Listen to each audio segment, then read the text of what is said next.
Vocês já notaram a beleza e complexidade dos animais, pássaros, peixes e se perguntaram: será tudo isso resultado de um processo evolutivo?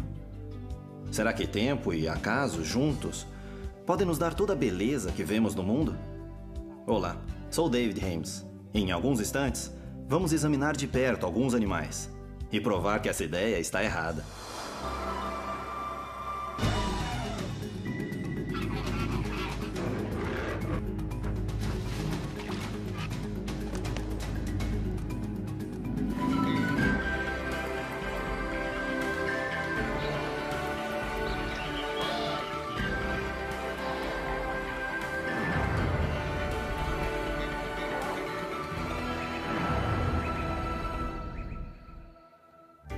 Apresento o Dr. Job Martin. O Dr. Martin tem um histórico muito interessante. Foi professor universitário e dentista. Trabalhou na equipe dentária do presidente Johnson, no Air Force One, da frota presidencial. Nos últimos 20 anos, o Dr. Martin deu aulas sobre criaturas incríveis que desafiam a evolução. Mas nem sempre foi assim. O Dr. Martin, formado em ciências e medicina, já acreditou na teoria da evolução. A evolução, como eu aprendi, começou com uma coisa chamada Big Bang. Dizem que esse Big Bang um dia estourou, liberando o gás hidrogênio.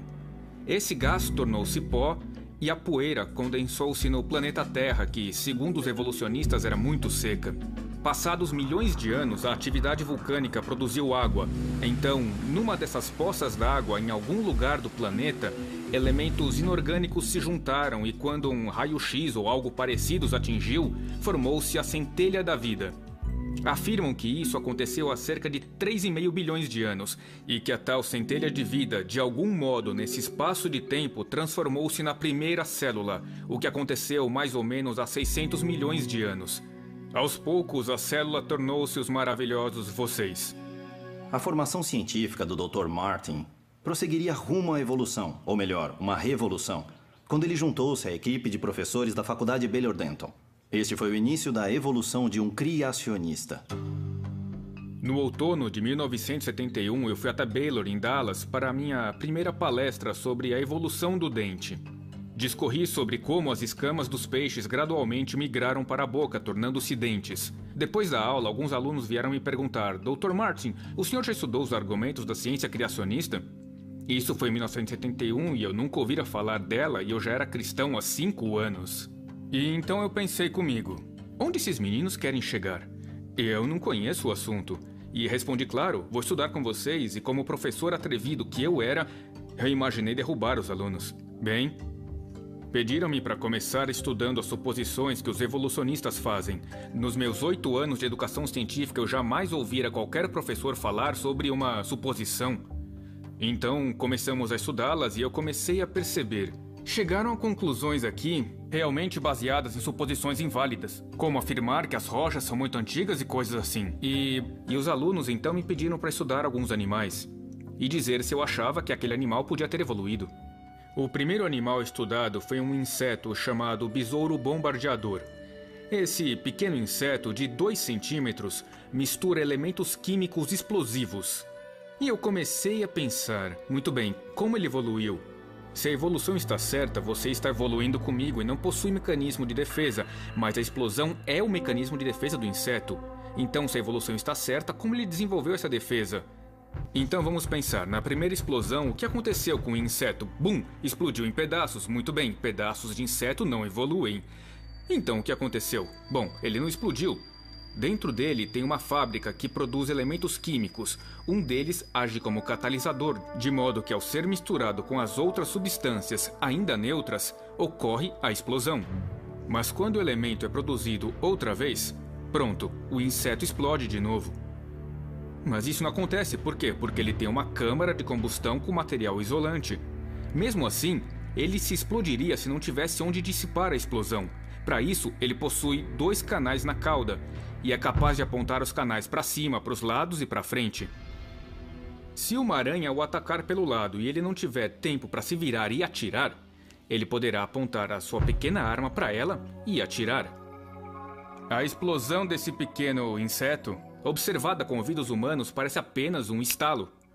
Mas filmada num laboratório em câmera lenta, ela soa brrr, centenas de pequenas explosões em sequência tão rápidas que escutamos apenas um estalo.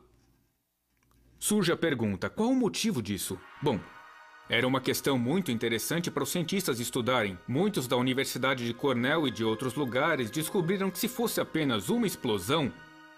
Bom, digamos que o inseto vá atirar numa aranha desse lado e, bum, ele atira e ele acaba se autoejetando para longe. É como acionar uma turbina, ele é lançado longe.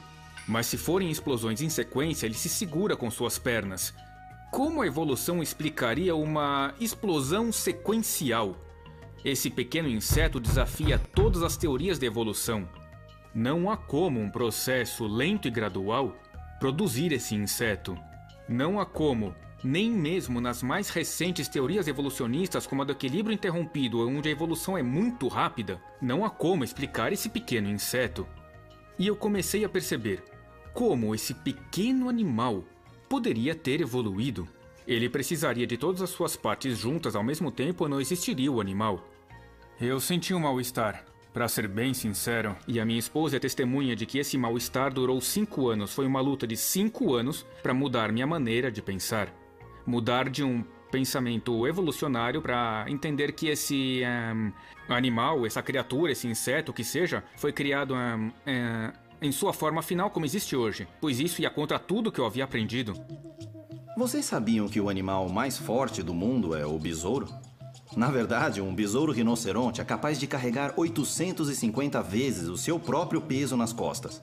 É como se eu carregasse mais ou menos umas 60 toneladas. Acho que não consigo. Mas vamos ver o animal mais alto do mundo. A girafa mede cerca de 5,5 metros. Para enviar o sangue por aquele longo pescoço, contra a gravidade, a girafa dispõe de uma poderosa bomba, seu coração. O coração da girafa chega a medir 76 centímetros. Uma poderosa bomba. Tudo vai bem na vida da girafa até que essa criatura de 5,5 metros decide que precisa beber água. Então ela abaixa a cabeça para alcançar a água e daí temos um problema. Em vez de bombear contra a gravidade, seu coração agora bombeia a favor. E então o coração ele se contrai e o sangue é projetado com força pelo pescoço abaixo, atinge o cérebro e estoura os miolos. E acabou o cérebro da girafa, entendeu? Ela está morrendo e pode estar pensando: eu preciso evoluir para resolver o meu problema. Quando eu me abaixo para beber água, eu estouro os miolos. E sabemos que animais mortos não evoluem. Mas seu cérebro não estoura, porque quando ela abaixa sua cabeça, existem pequenas válvulas que se fecham ao longo da artéria do pescoço. Mas a pressão sanguínea no segmento após a última válvula ainda seria suficiente para estourar as arteriolas de seu cérebro, mas o sangue não entra no cérebro. O último segmento, que fica sob o cérebro, age como uma esponja. E essa esponja expande suavemente, permitindo ao animal beber água sem danificar o cérebro. E então aparece uma zebra correndo ao seu lado, mas a girafa ignora. Mas depois vem um leão. Opa, esse bicho quer me comer. É melhor eu dar o fora. A propósito, como ela sabe a diferença? Evolucionistas não nos explicam isso, mas o fato é que o leão chega, vai comer a girafa, e então ela se levanta, corre uns 5 passos e desmaia, com pouco oxigênio em seu cérebro. O leão aproveita a girafa desmaiada e a devora. E aí a girafa pensa: preciso evoluir aqui. Eu desmaio quando me levanto muito depressa. Mas obviamente ela não desmaia. Por quê? Porque Deus a criou. Quando ela levanta a cabeça, as válvulas da artéria do pescoço se abrem. A esponja sob o cérebro esvazia suavemente o sangue oxigenado para dentro do cérebro.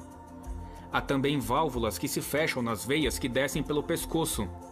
Quando a girafa começa a correr, tudo está bem. A pressão do sangue está normal. Bom, como isso evoluiu? Ela precisa de todas essas partes juntas ao mesmo tempo de uma vez ou estará morta.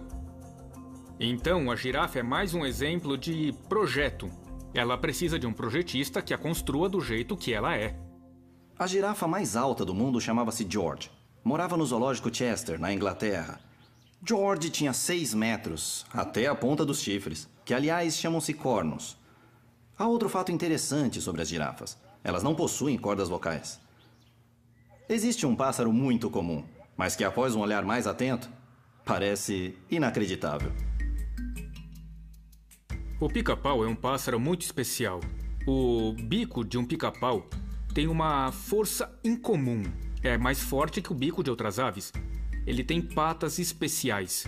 Geralmente, aves têm 3 dedos para frente e 1 para trás. O pica-pau tem 2 para frente e 2 para trás. Por isso, ele pode subir o tronco vertical das árvores, dar a volta nele, ir a qualquer direção, para cima, para baixo e para os lados. Ele possui penas especiais na cauda, diferentes da cauda de outros pássaros. São mais resistentes, esponjosas, são muito fortes e duras, porque ele usa essas penas como uma terceira perna. Assim, ele se agarra ao tronco, abre as penas da cauda e martela a árvore com a cabeça. Vocês imaginam que o Sr. Pica-Pau volta para casa à noite queixando-se à esposa. Ai, que dor de cabeça, martelei aquela árvore o dia inteiro. Nada disso, por quê? Porque Deus lhe deu um equipamento especial, por exemplo. Entre o bico e o crânio há uma peça de cartilagem que age como um amortecedor. Seu crânio possui o osso mais espesso em relação ao peso corporal entre as criaturas.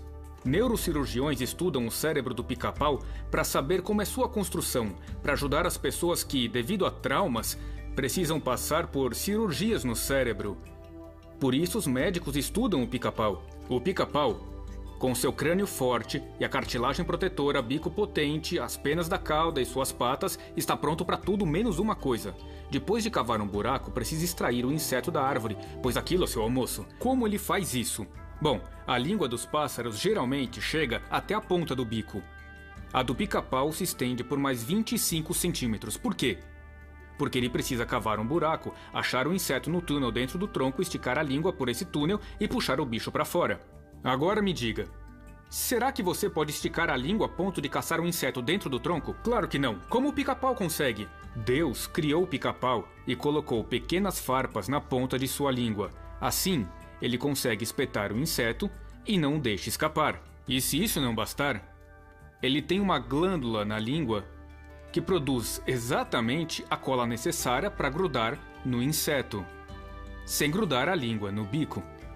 Assim, ele puxa o inseto para dentro da boca, o que seria um problema se a evolução fosse verdade. Digamos que em centenas de milhares de anos, o pica-pau conseguisse todo esse equipamento e então colasse o inseto na língua e engolisse o almoço. O que aconteceria com a língua?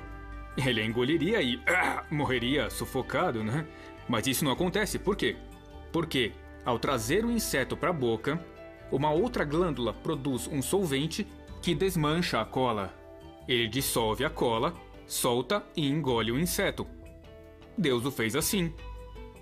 Pica-paus, ao bicar, abrem os olhos entre cada bicada.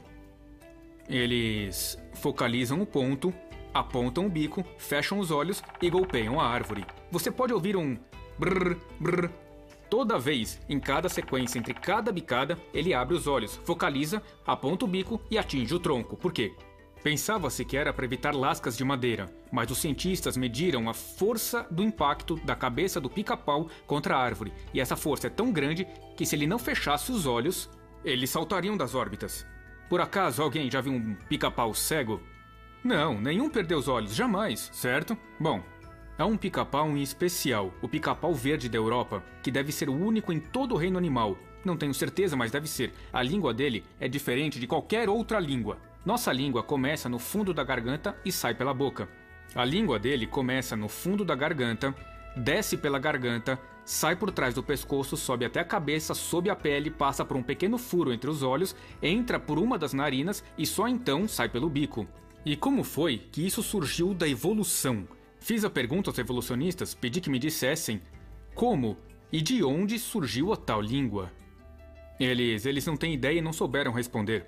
Vocês acham que esse pássaro evoluiu de alguma outra criatura, porém não conhecemos nenhuma outra com uma língua assim.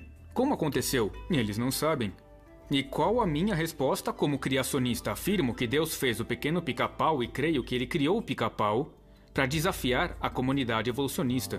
Porque ao estudar esse pequeno pássaro, eles percebem ser impossível que ele seja fruto da evolução. Mas isso se reporta à passagem em Romanos 1, que diz que o homem estudou a criação, estudaram a obra de Deus e, porque são injustos, suprimem a prova e escondem a prova. Isso é exatamente o que aconteceu. Existem pessoas muito inteligentes que estudam ciência, fazem um ótimo trabalho, mas em dado momento chegam a um ponto em que é preciso decidir. Será que isso aconteceu no decorrer de um longo período de tempo? Ou será que surgiu de uma vez do jeito que é hoje? E quando finalmente descobrem, não há como descrever esse fato em termos da ciência evolucionária, então lhes resta outra opção, de que talvez haja um projetista, um criador. Então decidem, eu não quero ir por aí, certo? E então suprimem as provas. Muito do que eu estudei, eu tive que pesquisar para encontrar as informações, porque não há nada nos livros. Eles simplesmente não as colocam ali, porque não sabiam explicar os fatos, então simplesmente as ignoram. Outro pássaro que atraiu a atenção do Dr. Martin vive no hemisfério sul, na Austrália. Há um pássaro na Austrália chamado pássaro incubador australiano. Outros o chamam de construtor de montes e às vezes recebe o nome de peru do mato. Há várias espécies e vamos examinar uma em particular. Essa ave pesa menos de 2 quilos. A fêmea tem 2 funções. Uma é verificar o ninho, se está tudo bem. O macho constrói o ninho e a fêmea verifica tudo. Vocês podem achar grande coisa verificar tudo, mas esse ninho não é como os outros. Alguns chegam a medir 6 metros de largura e até 15 metros de altura. Alguns cavam até 2 metros chão adentro. Construções enormes, por isso essas aves têm o nome de construtores de montes. A fêmea vem e cava dentro do ninho. Ao sair, ela diz ao senhor pássaro: eu não gostei desse aí. E ele responde: tudo bem, me dê mais 1 ou 2 meses e eu faço um outro. E ele constrói outro ninho, digamos que ela gostou desse. Surge então a segunda função, que é botar os ovos. Ela põe um ovo a cada 3 dias durante 7 meses. Mesmo pesando menos de 2 quilos, cada ovo pesa aproximadamente 200 gramas. Quase do tamanho de um ovo de avestruz. Não pode ser. Assim ela morre, não é possível. Mas sim, ela consegue. A fêmea dessa espécie produz ovos com a casca muito grossa e com poros. Todo ovo tem poros. É como respiram. Mas nesse, os poros têm a forma de casquinha de sorvete e a ponta do cone está virada para dentro. Assim, à medida que o pintinho se desenvolve dentro da casca, chega um dia em que ele não tem ar suficiente, ele sufoca e não consegue respirar, e então ele começa a raspar a casca, desgastando a parte interna do ovo. Isso aumenta os buraquinhos e ele vai gastando o cone. Ele vai fazendo isso até finalmente quebrar a casca. O macho toma conta do ninho. A fêmea, depois de pôr os ovos, sai e é ele quem toma conta. Você diria, isso é um grande problema? Bom, e é mesmo, porque, cada espécie precisa de um determinado tipo de ninho. E nessa que estou descrevendo, o macho mantém o ninho a 32,7 graus Celsius durante 7 meses.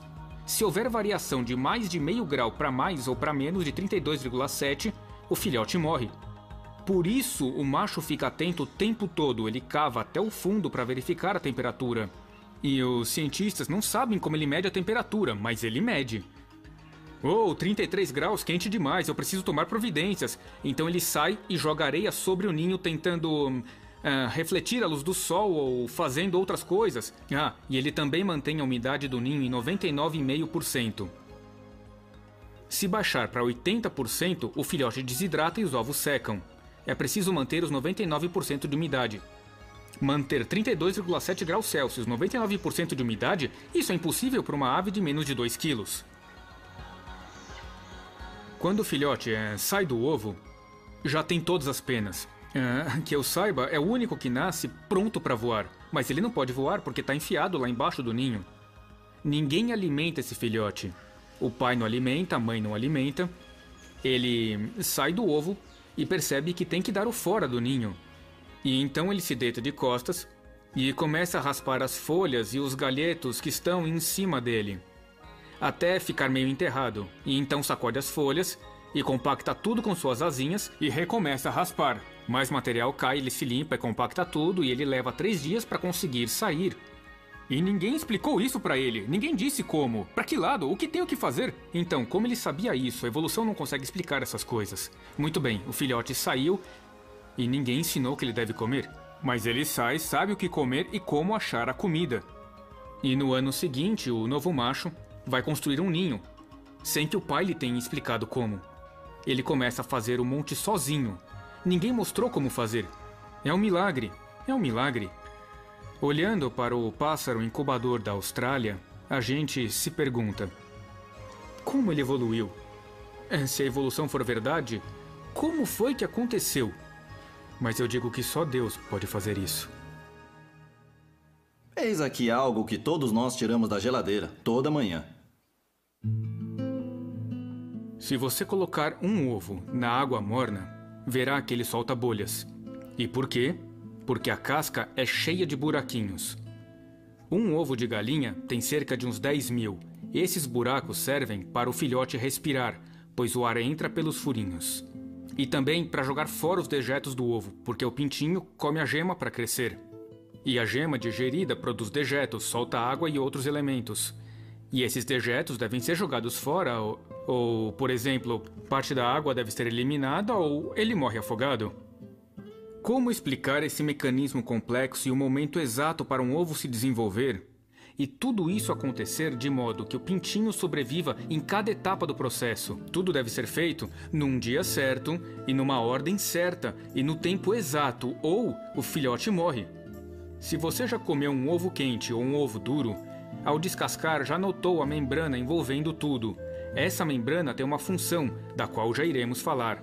Porém, uma das pontas do ovo é achatada, parecendo que a galinha deixou uma parte vazia. Esse lugar é especial, chamado bolsa de ar.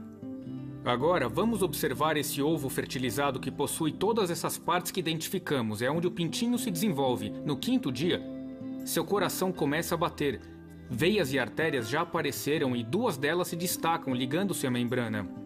É por aí que o filhote vai respirar. O ar entra pelos poros, os furinhos na casca e segue para a membrana.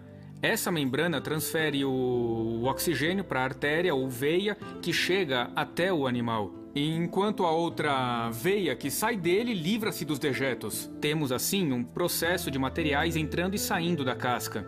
Outras 2 veias se prendem à gema, alimentando o pintinho. E à medida que ele cresce, a casca fica pequena e ele não tem ar suficiente. Isso ocorre no 19º dia. Durante esse tempo, um pequeno dente cresceu na ponta do bico. É o dente de ovo. Nós desenvolvemos nossos dentes dentro da boca e não em um bico. Mas o pintinho tem um dente de ovo. E no 19º dia, ele irá usá-lo para fazer um furinho na parte chata do ovo, onde está o ar. Por isso chama-se bolsa de ar. Assim, ele tem mais 6 horas para respirar. Quando nós mergulhamos no fundo da piscina ficando sem ar, nadamos para cima para respirar. Geralmente ficamos ali algum tempo dando uma boa respirada. Não o pintinho, porque se ele entrar na bolsa de ar, ele vai ficar sem ar. E por isso dá bicadas no 19º dia, nem um dia antes, nem um dia depois, ou estará morto. Mas é no 19º dia que ele alcança a bolsa e tem mais 6 horas de ar. Ele vai ficar ali parado respirando ou vai pensar: tenho que fazer alguma coisa com esse ar? E é claro que ele faz. Preciso fazer um furinho e, valendo-se das 6 horas de ar, ele faz um furo na casca. E assim, ele respira do 19º dia até o 21º pelo pequeno furo na casca. No 21º dia é quando ele quebra a casca para sair. Nesse meio tempo, os sistemas que ligam a membrana e os sistemas ligados à gema, todas aquelas veiazinhas começam a soltar-se. Quando o pintinho sai da casca, às vezes uma dessas veias se enrosca nele. Mas o fato é que parece que ele saiu de um traje espacial. Ele está pronto. Sai do ovo no 21º dia, mas todas as etapas anteriores precisaram ser executadas no tempo exato, absolutamente no tempo certo, porque ao sair, ele é uma criatura inconfundível, não há dúvida de que é um pintinho. Tudo o que vemos na natureza, nos registros fósseis e nas criaturas vivas é igualmente inconfundível, identificável. Podemos classificá-lo, isso é uma vaca, isso é uma galinha, e isso é mais uma prova de que Deus fez tudo, inclusive as galinhas, exatamente como elas são. Uau! O meu café da manhã jamais será o mesmo. Vocês sabiam que durante um teste na Universidade do Missouri, a galinha número 2988 pôs 371 destas coisas em apenas um ano. É muito ovo.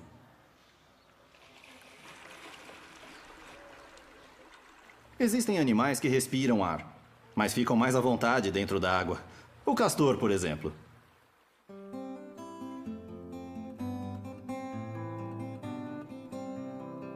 O castor é notável porque é um engenheiro. Ele constrói seu dique como se fosse um engenheiro. Na verdade, os engenheiros estudam os diques do castor para saber como fortificar um dique e como canalizar a água. É como se o castor soubesse tudo a respeito e os engenheiros fossem para a faculdade aprender com o castor. Exatamente como os cirurgiões estudam o cérebro do pica-pau, é o modo de Deus nos mostrar exemplos de sua criação e de como fazer as coisas direito. Mas o castor constrói sua casa geralmente com 2 entradas por baixo d'água. Ele constrói a casa de um modo que o ar viciado de dentro possa escapar e o oxigênio possa entrar. Mas o dique é construído de um modo que o castor continue seco lá dentro e para que seus filhotes ao nascer tenham um lugar seco e limpo para ficar. O castor estoca alimento no fundo da correnteza do rio e por isso ele deve mergulhar com frequência. O inverno é rigoroso no lugar onde vivem os castores. Será que Deus cuidou disso? Sim, claro que sim.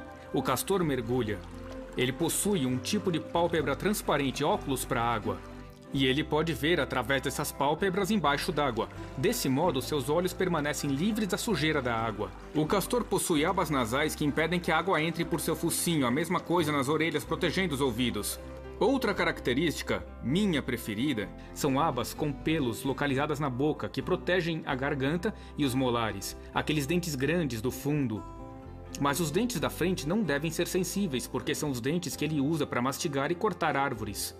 Esses dentes se desgastam, mas não param de crescer. São usados intensamente e não param de crescer, por isso não são sensíveis. Mas como os dentes de trás são, Deus providenciou uma aba com pelos para protegê-los da água gelada do inverno. Observem o castor nadar, ele pode pegar um galho bem pesado e mesmo assim arrastá-lo, atravessando a corrente do rio. Ele quer chegar até aqui, mas ele está lá e há uma correnteza no meio. Ele arrasta o galho e chega até o ponto escolhido. Ele compensa a força da água fazendo um cálculo matemático. Ele calcula quanta força deve fazer com a cauda de modo a compensar a força da correnteza. Assim consegue chegar aonde quer, toda vez, sempre. Duvido que os evolucionistas tenham explicação para isso, mas o meu Deus tem. Outro animal, o ornitorrinco ou plátipo, é um animal fascinante. É semelhante ao castor porque passa muito tempo na água, tem pés palmípedes e põe ovos, muito esquisito para um mamífero. O impressionante nele é o seu modo de procurar comida. O plátipo se alimenta de pequenos camarões que encontra sob a água. Mas ao nadar, diferente do castor que tem pálpebras transparentes, o plátipo fecha os olhos. As abas nasais fecham seu focinho de modo que ele nada sem ver ou cheirar. E como ele acha o camarão? Dentro dele existe um mecanismo que detecta os impulsos elétricos da cauda do camarão entre o músculo e o nervo. Quando o nervo manda um impulso para o músculo, há um pequeno impulso elétrico que o plátipo consegue captar e que o conduz até o seu alimento. Já fizeram experimentos dentro de um tanque com um camarão morto, ligado a pilhas. O plátipo chega até a pilha de lanterna, porque lá existe uma corrente elétrica, e ele encontra o alimento lendo correntes elétricas, impulsos elétricos bem fraquinhos. E é um milagre, um completo milagre. Não sei quanto a vocês, mas eu não sou fã das aranhas. E pensando bem, como essa criatura tão assustadora pode ser incrível?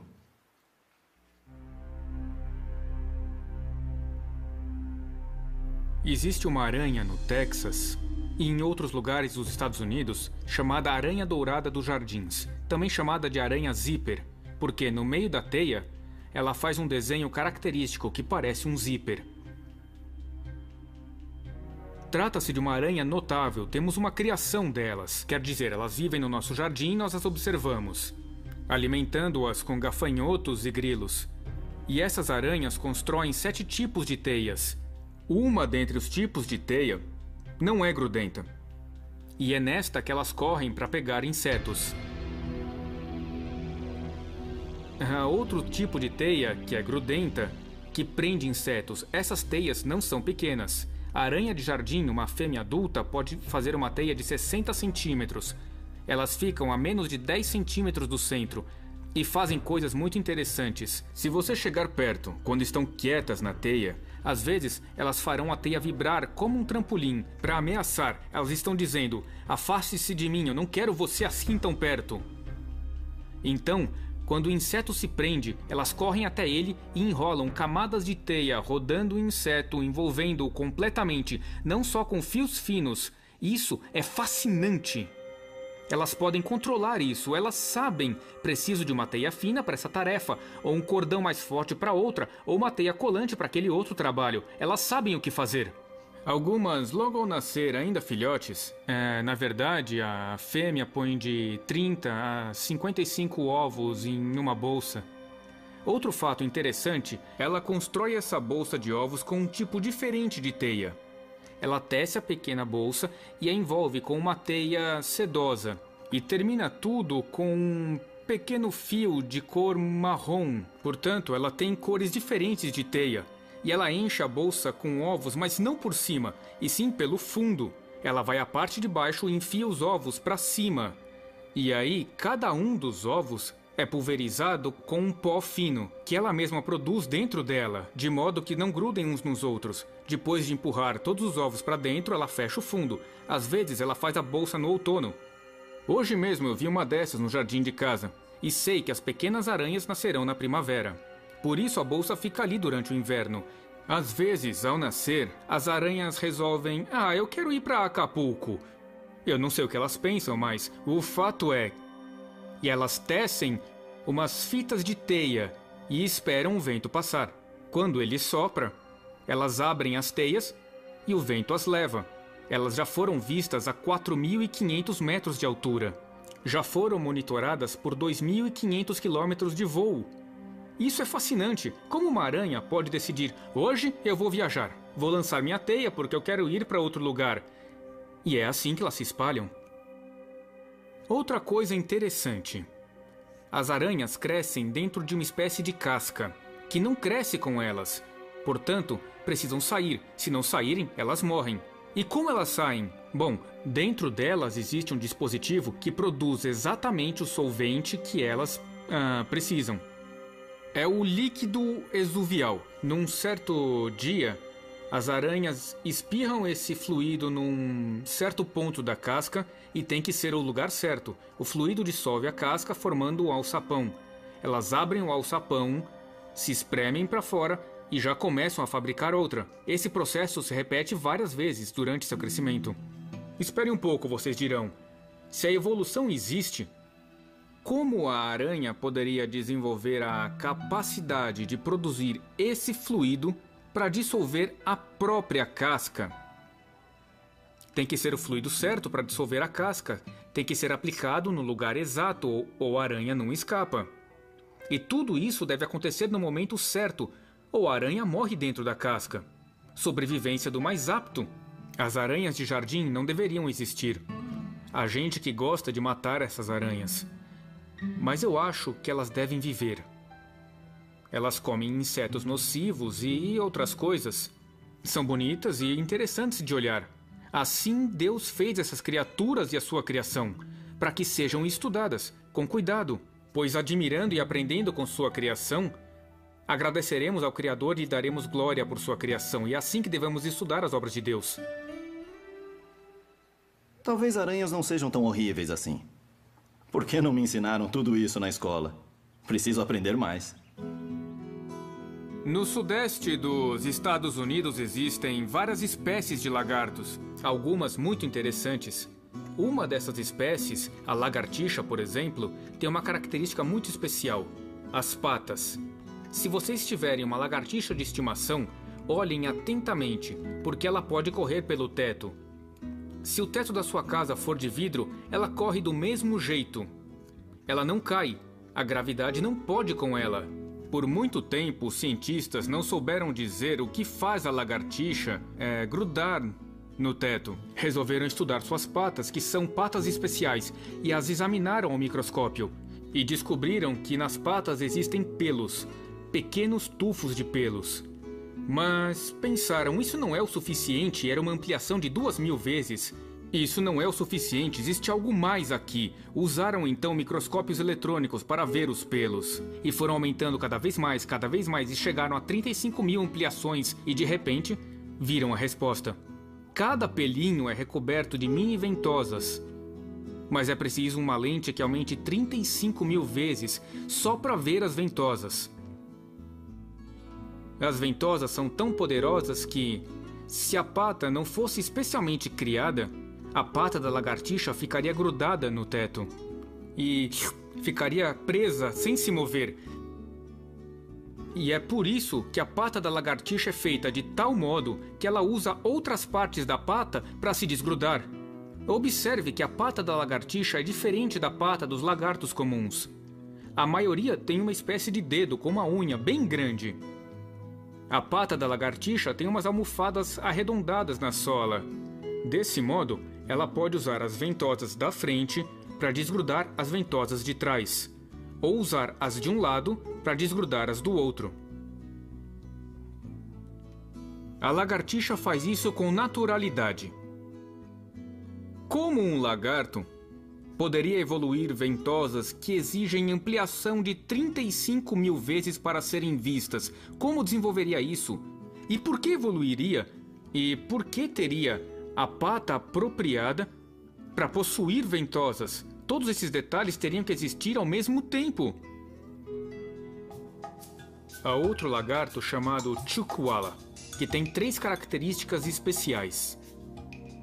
Uma delas é uma espécie de cobertor nas costas. E esse cobertor muda de cor. Pela manhã, ele é bem escuro, para que ele absorva mais luz solar. Como é um animal de sangue frio, precisa da capacidade de aquecer o sangue para fugir dos seus inimigos.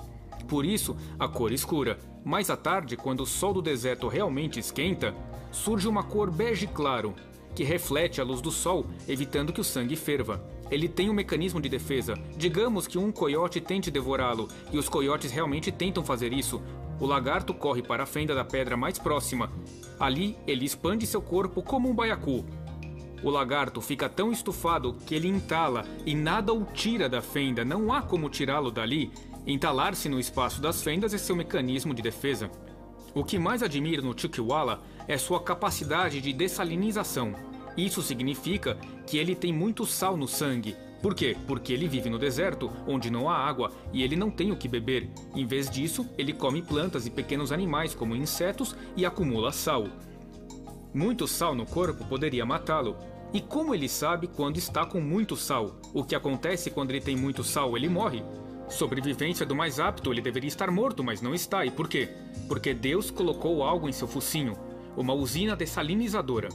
Quando o sangue fica saturado de sal, o lagarto pensa consigo, acho que preciso me livrar do excesso de sal em meu sangue.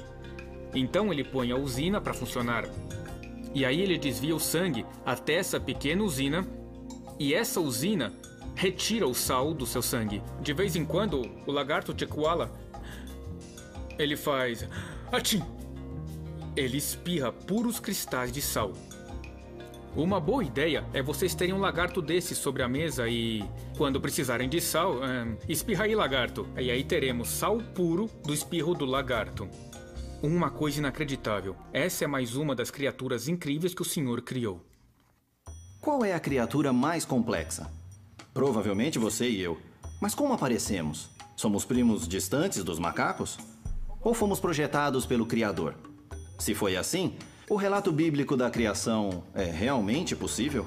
Segundo o relato de Gênesis, de como Deus criou o homem, está escrito que ele criou o homem totalmente crescido. Adão, quando surgiu, já era adulto, completo, com apenas 1 minuto de idade. Deus tirou dele uma costela e criou Eva.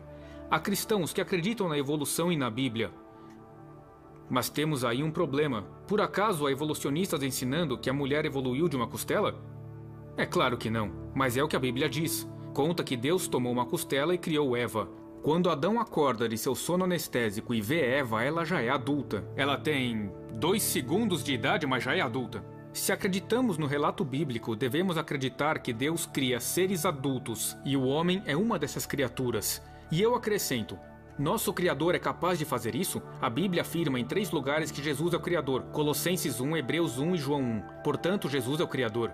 Ele criou um homem adulto com aparência de adulto e totalmente maduro. A mulher adulta, madura, árvores maduras, com frutos. Eva pode ter comido um pêssego. Adão, quanto tempo leva para crescer um pêssego? 3 dias, Eva. Não pode ser. Sim, Deus fez a árvore com frutos em 3 dias. Se acreditamos no relato da criação em Gênesis, temos que crer nisso. Será que Jesus, o Criador, tinha essa habilidade? Ora, quais são os seus milagres? O primeiro, em João 2, transformou água em vinho. Ele usou 6 jarras de água, conforme o texto de João 2, quando o encarregado da festa provou da água, disse: "Esse é o melhor dos vinhos? E como se faz um bom vinho? É preciso tempo? Quanto tempo tinha aquele? 1 minuto? Quantas jarras de água? 6? Quantos dias na semana da criação? 6? Criação com aparência madura. Gênesis 1. Criação do vinho com aparência madura em João capítulo 2. Nada foi por acaso. Como o Senhor fez o homem. Vamos pensar na nossa orelha. À primeira vista, parece algo esquisito. Temos essas coisas aqui, então olhamos para os animais e todos têm orelhas, mas nem todos. Alguns animais ouvem sem orelhas, mas nós temos orelhas. O tímpano humano é uma maravilha. O movimento dele é tão pequeno que mal pode ser medido. Alguns cientistas dizem que o movimento do tímpano, quando atingido por diferentes sons, é aproximadamente 1/100º da largura da molécula do hidrogênio. Essa é uma das menores moléculas, pois esse movimento imperceptível pode distinguir entre uma trombeta, um tambor, a voz da sua mãe dizendo que arrume a sua cama, a do seu pai dizendo que não empresta o carro hoje porque você chegou tarde demais. E esse minúsculo movimento diferencia entre todos esses sons e mergulha no seu cérebro, e seu cérebro lhe diz: isso é a mamãe falando, esse é o papai, essa é a orquestra tocando. Podemos ouvir música. Podemos ouvir alguém dizendo que nos ama, coisa que adoramos ouvir. Como? Com um movimento que não chega a ter a largura da molécula de hidrogênio. É um milagre, é um milagre! E acontece dentro da sua cabeça. Nossos olhos, acontece a mesma coisa. Os cientistas não conseguem reproduzir o que nosso olho faz. Não conseguem fazer uma lente, e imagino que os fotógrafos gostariam de uma lente assim, que enxerga bem de longe, enxerga bem de perto, se pensamos no olho saudável, sem defeitos ou precisando de óculos. Nosso olho é sempre assim, em movimento, o tempo todo. Mas as imagens que percebemos não tremem, elas são estáveis. Como isso acontece? Deus criou o olho junto com vários músculos dentro da nossa cabeça. Planejou o modo como tudo interage com o nervo óptico e com o cérebro. Nossos olhos recebem as imagens invertidas. Foram feitos experimentos colocando nas pessoas óculos que viram as imagens de cabeça para baixo. No entanto, depois de 2 semanas, uma pessoa com esses óculos pôde dirigir um carro. Seu cérebro compensou a distorção.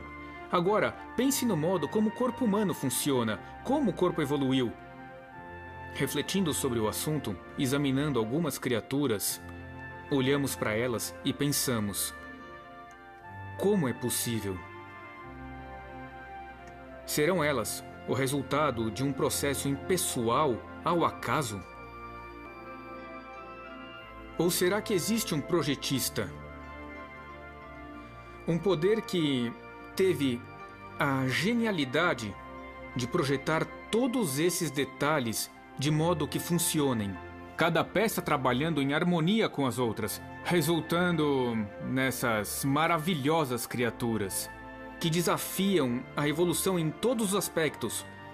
Tudo isso prova a existência de um projetista, um criador, e eu sei o nome dele. E ele deseja ter um relacionamento com cada um de nós. E ele penetrou no tempo e no espaço, na pessoa de seu Filho, o Senhor Jesus Cristo, que é o projetista e o Criador, que tem poder e genialidade para criar tudo o que há.